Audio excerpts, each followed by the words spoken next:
오늘 우리에게 주신 하나님의 말씀은 요한복음 7장 14절부터 24절의 말씀입니다. 신약성경 154쪽입니다. 요한복음 7장 14절부터 24절까지의 말씀을 드라마 바이블로 낭독합니다.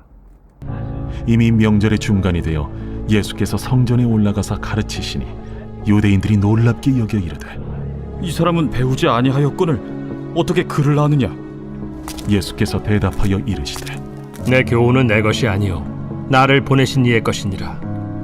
사람이 하나님의 뜻을 행하려 하면 이 교훈이 하나님께로부터 왔는지 내가 스스로 말함인지 알리라. 스스로 말하는 자는 자기 영광만 구하되 보내신 이의 영광을 구하는 자는 참되니 그 속에 불의가 없느니라. 모세가 너희에게 율법을 주지 아니하였느냐? 너희 중에 율법을 지키는 자가 없도다. 너희가 어찌하여 나를 죽이려 하느냐? 당신은 귀신이 들렸도다. 누가 당신을 죽이려 하나이까? 내가 한 가지 일을 행하매 너희가 다 이로 말미암아 이상히 여기는도다. 모세가 너희에게 할례를 행했으니 그러나 할례는 모세에게서 난 것이 아니오 조상들에게서 난 것이라. 그러므로 너희가 안식일에도 사람에게 할례를 행하느니라. 모세의 율법을 범하지 아니하려고 사람이 안식일에도 할례를 받는 일이 있거든. 내가 안식일에 사람의 전신을 건전하게 한 것으로 너희가 내게 노여워하느냐? 외모로 판단하지 말고 공의롭게 판단하라. 샬롬, 좋은 아침입니다. 오늘은 새벽 예배를 드리는 여러분께 질문을 하나 드려보겠습니다. 여러분의 삶 속에서 새벽 예배가 어떤 의미가 됩니까? 저에게 묻는다면 저는 부담스럽고 고민스럽지만 내 영혼을 살찌우는 양식이라고 말하고 싶습니다. 오늘 어떤 마음과 생각으로 이 시간 주님 앞에 계시는지 모르겠지만 주로 인해 만족하는 이 시간이 되기를 축복합니다. 성령님께서 우리 모두에게 넘치는 은혜를 부어주시길 간절히 소망합니다. 아멘. 말씀을 나누겠습니다. 초막절 명절은 7일 동안 진행되는데 그 기간이 마친 8일째 되는 날에는 모두 함께 성회로 모여 축제처럼 지키는 절기입니다. 그런데 오늘 말씀을 보니 처음에는 은밀히 다니시던 예수님께서 명절 중간 즈음에 성전에 들어가 사람들을 가르치기까지 하셨다는 기록이 나옵니다. 그런데 성전 안에서 예수님이 가르치는 광경을 목격한 유대인들은 놀라지 않을 수 없었습니다. 그동안 저 시골에서 뭔가 신비한 일을 저지르며 백성들을 선동하는 사람인 줄 알았는데 마치 율법을 연구하고 공부한 사람처럼 사람들을 가르치고 있었고 또 그가 그를 안다는 사실에 적지 않게 놀랐던 것입니다. 기억하실지 모르겠지만 사도 바울은 회심하기 전 그는 당시 최고의 선생이라 칭함받았던 가말리엘의 문화에 있었습니다. 그 배경이 그가 가는 곳마다 율법을 자신 있게 피력하고 또한 인정받을 수 있었던 이유가 되었습니다. 그런데 지금 예수님은 그동안 알려진 바로는 목수의 아들로 공부를 하지 않은 사람인 줄 알았는데 지금 성전 안에서 뛰어난 학식을 가지고 탁월하게 가르치는 모습을 보고 어떻게 그를 아느냐고 질문했던 것입니다. 그러자 예수님께서는 자기가 가르치는 모든 것은 모두 하나님으로부터 온 것이라고 말하며 하나님의 뜻을 행하는 자마다 내 교훈이 참 하나님의 것임을 알 것이다라고 자신 있게 대답했습니다. 이 말 속에는 다양한 의미가 내포되어 있습니다. 너희들이 알고 있는 모든 것이 하나님의 것이거늘 그 알고 있는 것을 자기 것인 양 자랑하고 서열을 세우고 서로 나누어 차별하고 평가만 하고 있냐고 강한 꾸짖음을 내포한 말입니다. 오늘날에도 우리나라뿐만 아니라 세상의 여러 나라에서 사람들의 학벌이나 출신과 지위를 우선하는 문화와 가치관이 일반적입니다. 그러나 오늘 말씀을 보면 우리 그리스도인들은 그런 문화와 가치관에 영향을 받지 말고 하나님 나라의 가치관으로 변화를 일으키며 살아야 합니다. 좀 더 실제적으로 말한다면 세상적으로 나의 학벌이 변변하지 못하다고 할지라도 실망할 필요 없이 또 주눅들 필요 없이 주님의 지혜와 능력을 덧입어 당당하게 살아갈 것과 또 우리 스스로도 그런 색안경을 끼고 살지 않아야 하겠습니다. 뒤에서도 언급하겠지만 외모로 판단하지 않고 공의롭게 판단하는 자세를 가져야 할 것입니다. 또 한 가지는 참 진리는 내가 연구하거나 뭔가를 발견해서 나타나는 것이 아니라 하나님으로부터 전해져야 진짜인 것입니다. 사실 이런 메시지는 저같이 말씀을 전하거나 가르치는 자에게 엄청난 도전이 되는 말씀입니다.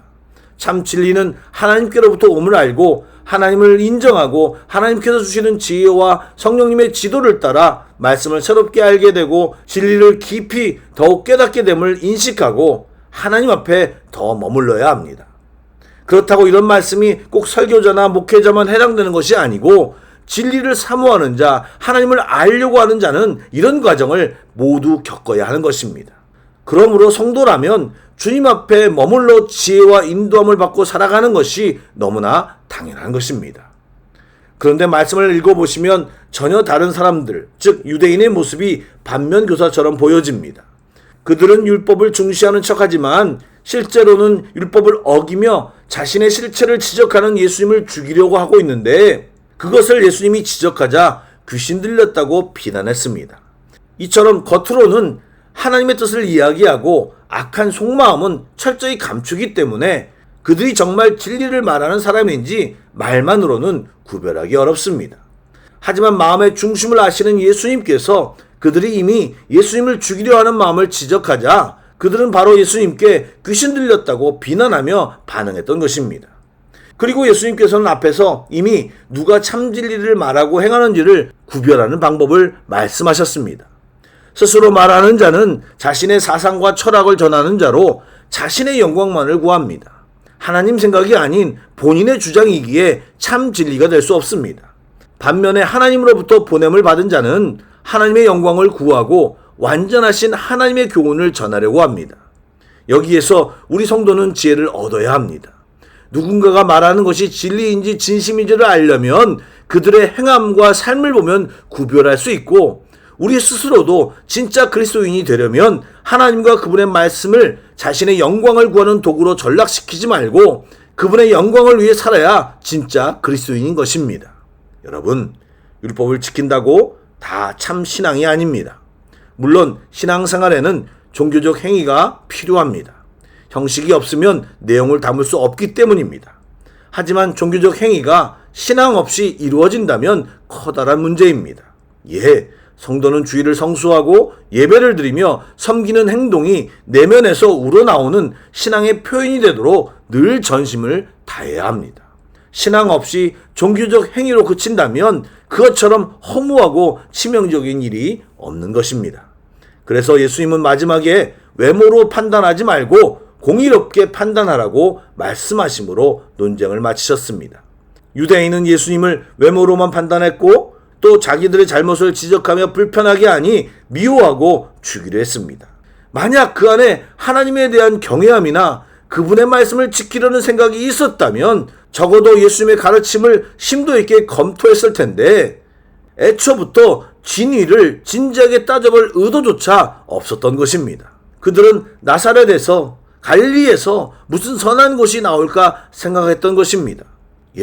우리도 당연히 사람을 외모로 또 지위로 그냥 보이는 것만으로 판단하면 편견에 치우치게 됩니다.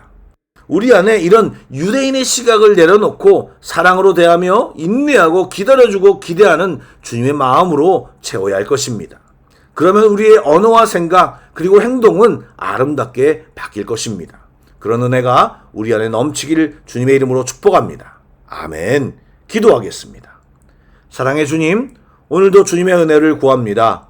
세상적인 가치관과 흐름에 이미 적응된 우리들이 말씀과 기도 그리고 주님과의 만남을 통해 그런 세상적인 것들을 모두 내려놓고 주님의 뜻과 영광을 구하며 사는 법을 깨달아 알게 하여 주옵소서. 성령님 도와 주시옵소서. 우리의 머리만으로는 안 되겠사오니 하나하나 절실하게 깨닫게 하시고 우리의 생각과 말, 삶을 고치며 살아가게 하여 주옵소서. 그래서 성령의 열매들이 우리 안에 가득하기를 소망합니다. 예수님의 이름으로 기도드립니다. 아멘. 계속해서 찬양 한 곡을 묵상하시고 합심기도와 개인기도로 나아가겠습니다.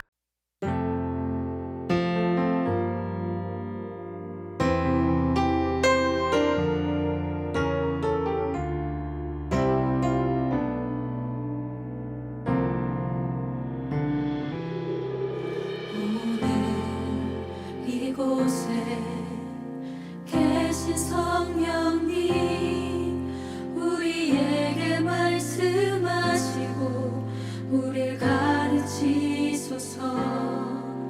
다시 우리 맘 열어주시고 주의 빛으로 밝혀 우릴 인도하소서.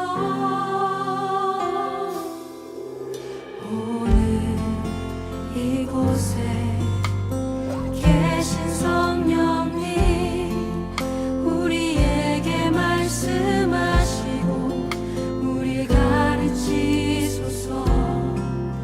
다시 우리 맘 열어주시고 주의 빛으로 밝혀 우리 인도하소서.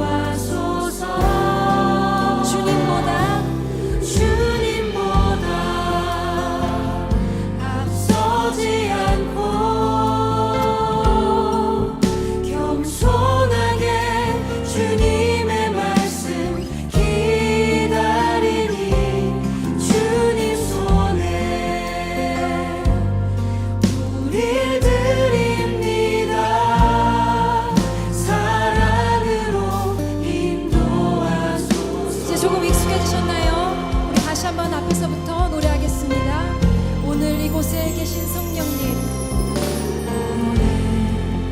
이곳에 계신 성령님 우리에게 말씀하시고 주님 이 공동체를 주님 가르치십시오. 다시 우리 맘 열어주시고 주의 빛으로 밝혀 주님보다